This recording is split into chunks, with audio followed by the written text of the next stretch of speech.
नमस्कार दोस्तों, study for all agriculture competitive exam में आपका स्वागत है। फार्मर प्रोड्यूसर कंपनी या जिसे हम एफपीओ शॉर्ट में कहते हैं या हिंदी में कहें कृषक उत्पादक संगठन या किसान उत्पादक संगठन, बड़ा ही महत्वपूर्ण आज की डेट में अगर देखा जाए सेंट्रल गवर्नमेंट और स्टेट गवर्नमेंट दोनों का बहुत ही ज़्यादा मेजर फोकस एफपीओ की तरफ है।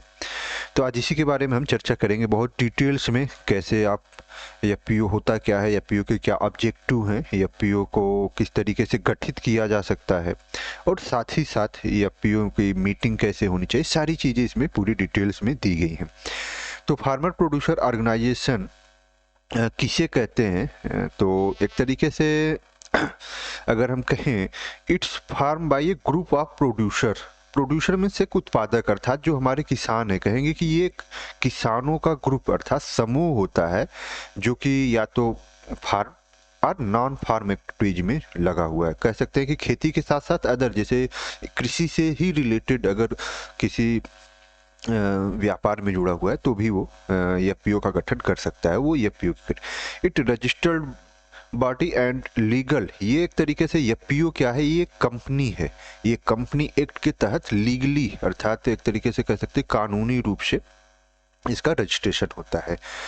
Producer are share holder in the organisation, तो इसके जो उत्पादक होते हैं वो क्या होते हैं, शेयर होल्डर होते हैं, अर्थात वो वॉलंटरी रूप से कोई इसमें फिक्स नहीं होता है, लेकिन स्वैच्छिक रूप से उसके क्या होते हैं, शेयर धारक होते हैं, कह सकते हैं कि सहभागी उसमें।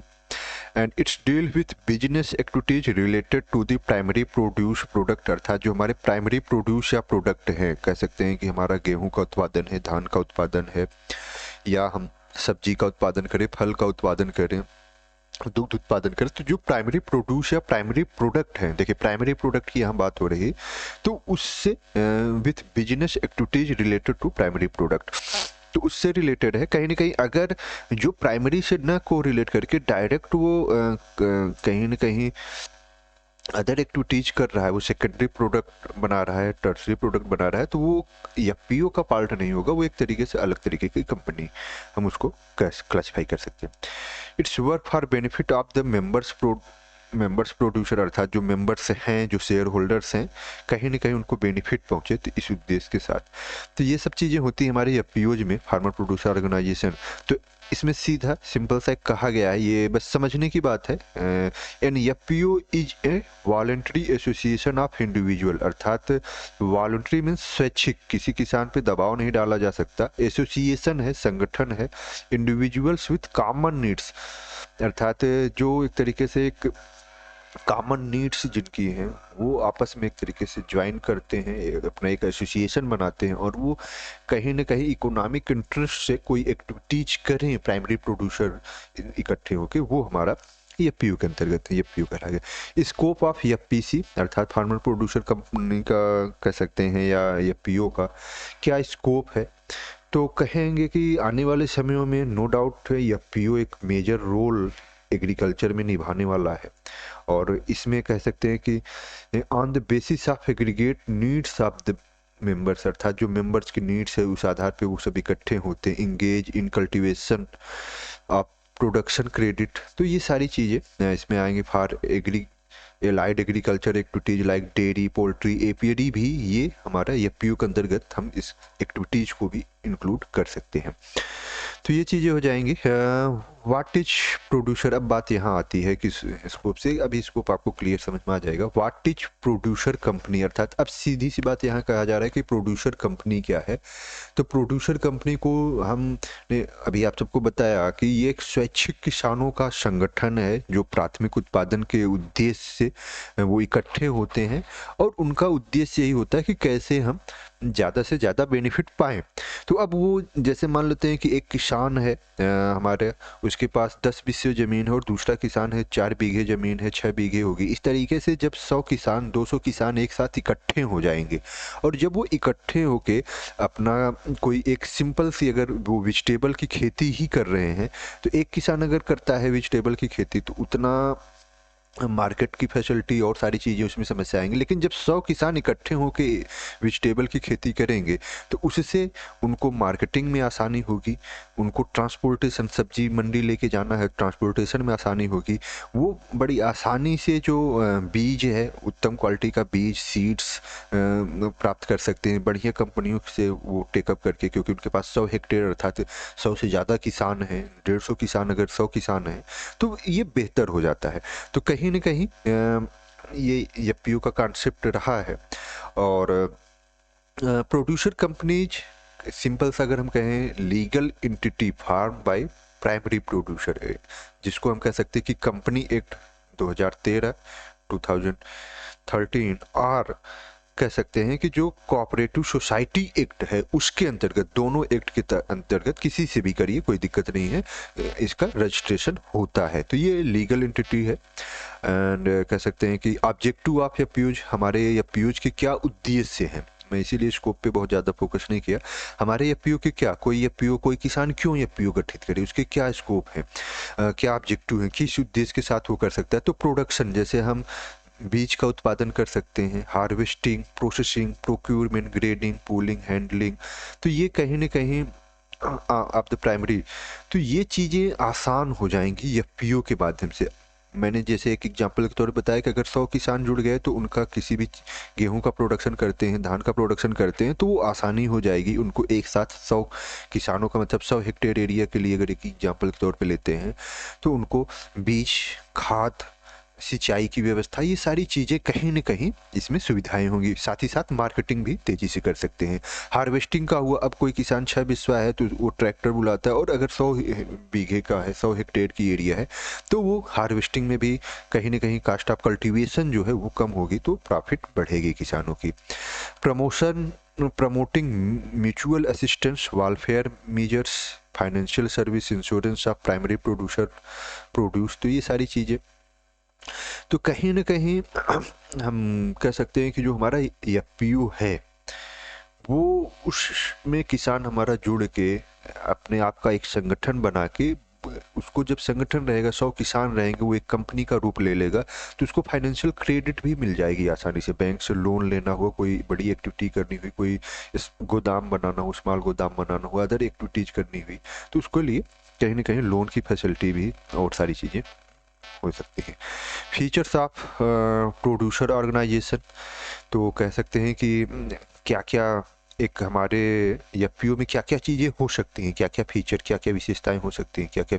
तो formed by group of producers for either farm और नॉन फार्म, ये रजिस्टर्ड एंड लीगल है, ये एक रजिस्टर्ड और लीगल एंटिटी होती है, क्योंकि आपका जब एफपीओ का गठन होगा तो सर्टिफिकेट ऑफ इनकॉर्पोरेशन कहीं ना कहीं वो रहता है। Producer are share holder in the organisation, जो प्रोड्यूसर होते हैं उसमें शेयर होल्डर होते हैं, और जब वो शेयर होल्डर होंगे तो कहीं ना कहीं उनका जो प्रॉफिट होगा उस शेयर के अनुसार उनको दिया जाता है।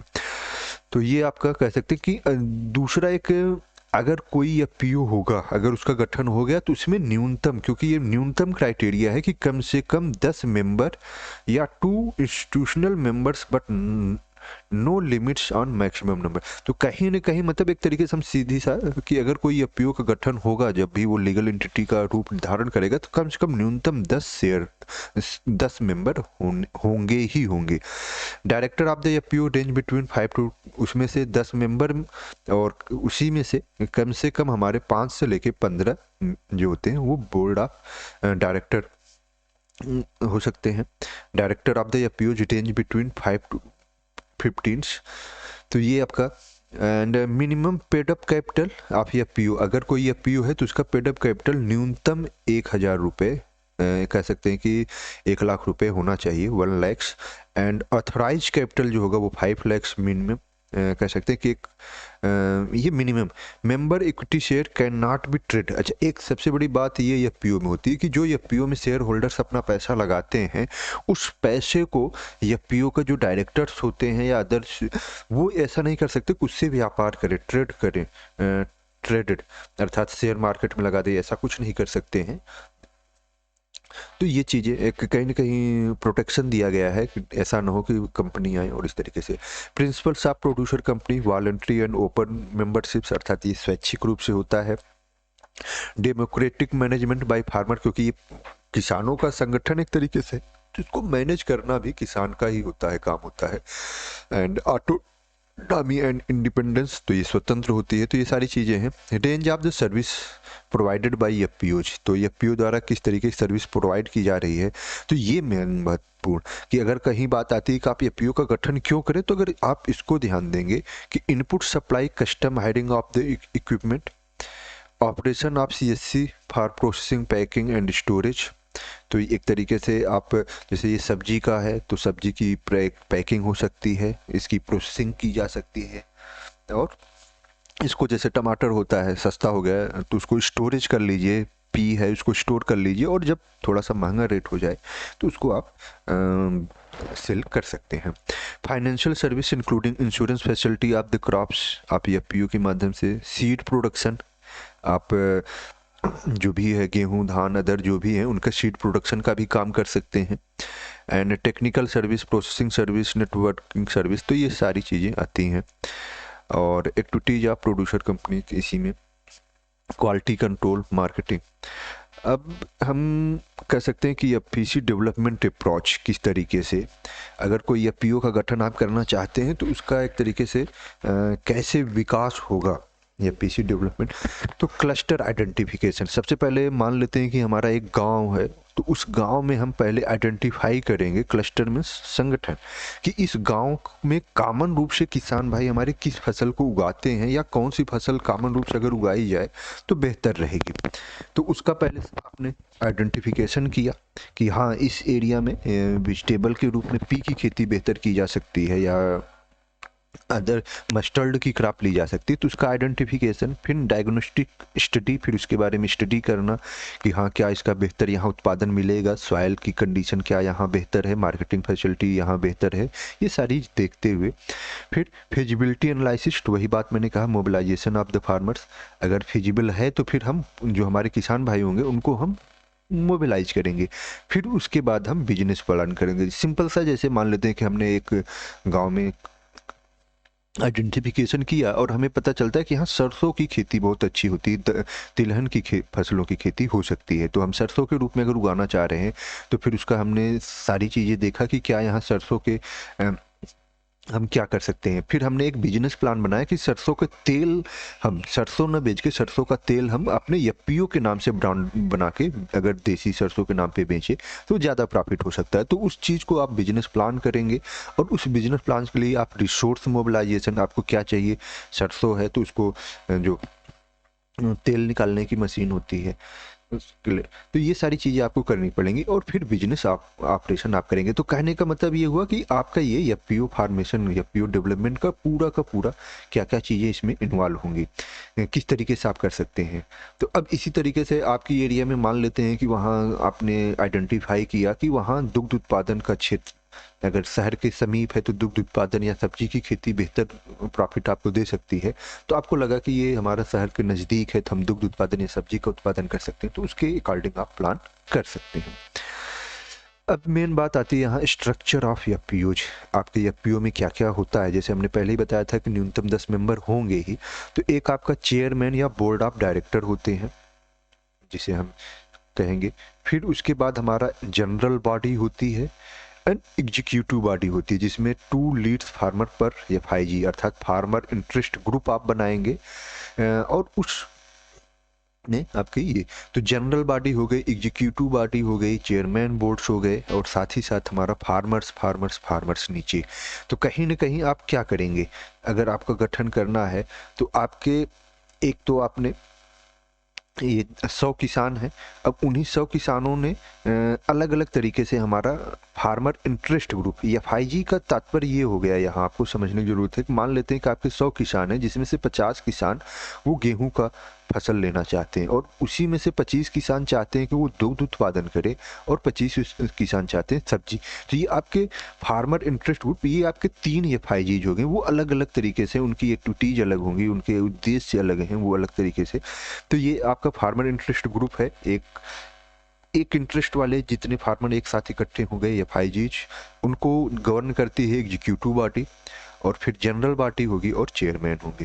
तो ये सारी चीज़ें हमारे एफपीओ के अंतर्गत आती हैं। अब ऑर्गन कहेंगे कि नो ग्राफ ऑफ एफपीओ, तो चीफ एग्जीक्यूटिव ऑफिसर सीईओ होता है एक। सीईओ का के बाद मार्केटिंग मैनेजर होगा और अकाउंटेंट। आपको एक अकाउंटेंट, क्योंकि ये कंपनी एक्ट के अंतर्गत है तो अकाउंटेंट आपको रखना पड़ेगा। एफपीओज स्टाफ होंगे और लोकल रिसोर्स पर्सन होते हैं। एलआरपी जो कहीं ना कहीं आपका आइडेंटिफिकेशन, प्रोडक्शन और इन सब चीज़ों में लगते हैं। Legal form of producer company, तो कोऑपरेटिव सोसाइटी एक्ट, ऑटोनॉमस और म्यूचुअली एलाइड कॉर्पोरेट सोसाइटी, तो कहीं ना कहीं ये कंपनी एक्ट या society registered under society registration act, इन दोनों एक्ट के तहत आप कहीं ना कहीं इसका रजिस्ट्रेशन करा सकते हैं। नेक्स्ट अब है step of FPO formation. FPO formation के क्या क्या स्टेप होते हैं? तो सबसे पहले क्लस्टर आइडेंटिफिकेशन, आपका जो क्लस्टर है उसको आप क्या करेंगे, आइडेंटिफाई करेंगे। फिर उसका स्टडी करेंगे कि क्या चीज़ें हैं, फिजिबिलिटी, क्या वहाँ पे सिंचाई के साधन है। अगर आप धान की खेती कर रहे हैं तो धान में सिंचाई की ज़्यादा आवश्यकता होती है, तो क्या वहाँ उसकी फिजिबिलिटी है। बेस लाइन असेसमेंट करेंगे आपका। फिर बिजनेस को आप प्लान करेंगे कि आप किस चीज़ की खेती करेंगे या प्रोडक्शन करेंगे, क्या करेंगे, प्रोसेसिंग करेंगे, उसका बिजनेस प्लान। फिर हम अपने किसानों को मोबिलाइज करने का काम करेंगे। फिर उनका एक ऑर्गेनाइजेशन बनाएंगे। फिर हम रिसोर्स डेवलप करेंगे और फिर हम business assessment. And last one होता है assessment and audit. Assessment and audit means आपको क्या प्रॉफिट हुआ या नहीं हुआ, ये सारी चीज़ें। तो ये हमारा हो गया इनकॉर्पोरेशन ऑफ प्रोड्यूसर्स कंपनी। तो ये चीज़ें होंगी टरा। तो अगर हमारा ये पीओ का गठन करना है तो क्या क्या चीज़ें लगेंगी? 10 or more producer can form producer company, अर्थात 10 न्यूनतम 10 सदस्य या 10 से अधिक सदस्य या पीओ का गठन करने के लिए चाहिए। More than 500 producer are ideal form of the producer. अगर एक आइडियल या पीओ है तो उसके कम से कम न्यूनतम 500 सदस्य होने ही चाहिए और उसका रेंज कम से कम 15 से 20 विलेज का होना चाहिए। तो ये सारी चीज़ें होती हैं। अब इसमें लीगल फॉर्मेलिटीज कहेंगे, फॉर्मेलिटी क्या होती है? तो आपका personal pan card for BOD members, board of director के जो मेंबर होते हैं, 10 मेंबर होते हैं, उनका पैन कार्ड लगेगा। Digital signature at least 3 nominated director, 3 nominated जो डायरेक्टर होते हैं उनके डिजिटल सिग्नेचर लगते हैं। डायरेक्टर अकाउंट नंबर, ये टिन नंबर एक आपको लगेगा। Choose maximum 4 names of the producer company in order of preference. Memorandum article of association आपको लगेगा। तो ये सारे आपके डॉक्यूमेंट हैं जो कहीं ना कहीं लगेंगे। अभी कितना फीस लगेगी, क्या लगेगा, ये भी सारी चीज़ें आपको इसमें हम आगे बताएंगे। तो ये चीज़ें हैं, ये आपके company registered office rent agreement on the notary, 500 रुपये की नोटरी पे आपका company registered office rent agreement होना चाहिए। एथोराइज पेडअप कैपिटल 5 लाख या अबव और share authorise capital and paid up capital होना चाहिए। INC 9 DI R2। तो ये सारी चीज़ें आपकी हो जाएंगी। तो इसमें अब मेमोरेंडम ऑफ एसोसिएशन, ये एक तरीके से आर्टिकल ऑफ एसोसिएशन कहेंगे कि आपका जो होता है। मेन अब बात करेंगे estimate cost of the incorporation of a producer company. अगर एक एफपीओ का गठन कराना होगा तो आपको स्टार्टिंग में क्या क्या फीस लगेगी?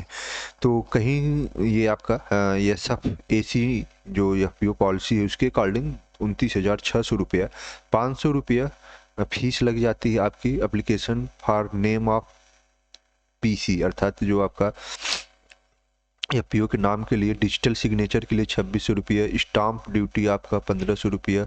रजिस्ट्रेशन फीस 17,200 रुपया। CA जो आपका होगा वो उसकी CA की फीस 10,000 रुपये है। तो ये सारी चीज़ें मिला के 29,600 रुपये आपको देना पड़ता है। चीफ एग्जीक्यूटिव ऑफिसर जिसे हम CEO बोलते हैं, मेजर रोल्स अपनाता है। Board meeting 4 board meeting needs to be done in a year, अर्थात कम से कम न्यूनतम 4 बोर्ड मीटिंग आपकी होनी चाहिए एफपीओ में। Each director should be invite, it should be disseminated before 7 days, अर्थात इसको 7 दिन पहले आपको सूचना भी देनी होगी। And discussion on the business plan and budget, आप क्या करने वाले हैं इन सब चीज़ों पे। And quorum of meeting 1/3 should be maintain, अर्थात मीटिंग का जो अगर आपके 500 मेंबर हैं तो कम से कम 150 किसान आपके, मतलब 1/3 आपके किसान जो हैं वो रहे तभी ये माना जाएगा कि उसकी कोरम पूरा हुआ। AGM must be conducted with in 90 days of incorporation of company, अर्थात उसके 90 डेज के अंदर ही एजीएम एनुअल जनरल मीटिंग आपको करनी ही करेगी। और एनुअल जनरल मीटिंग करने के लिए जो शेयर होल्डर्स हैं उनको नोटिस देके 14 दिन अर्थात एडवांस आप नोटिस देंगे, तब जाके आप एजीएम कर सकते हैं। तो ये बड़ा महत्वपूर्ण चीज़ है। मतलब एनुअल जनरल मीटिंग करने से पहले आपको 14 दिन की नोटिस अपने शेयर होल्डर्स को देनी पड़ेगी। और AGM should be conducted before 30 September with in 15 month. तो ये आपको एजीएम एक बार करनी ही करनी है। Book keeping of producer company, member registered, आपका कितने मेंबर है उनके register, director register, fix asset register, meeting register, stock register, cash book, cell register, expense register, bank statement, purchase register. तो ये सारी चीज़ें कहीं न कहीं एफपीओज को रखनी चाहिए उसके लिए कि वो क्या कर रहे हैं।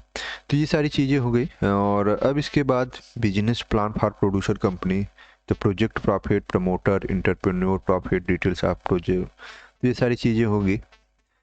तो रेवेन्यू मॉडल फॉर एफपीसी, तो किस तरीके से रेवेन्यू प्राप्त कर सकता है हमारा एफपीओ, जब नया बन रहा है तो उसको किस तरीके से रेवेन्यू प्राप्त हो सकता है। तो प्राइमरी प्रोसेसिंग सर्विस से, एमएसपी पे, auction fees collected, custom hiring service, working capital, capacity building of BODs, market linkage, तो ये सारी चीज़ें हमारी आती हैं रेवेन्यू में।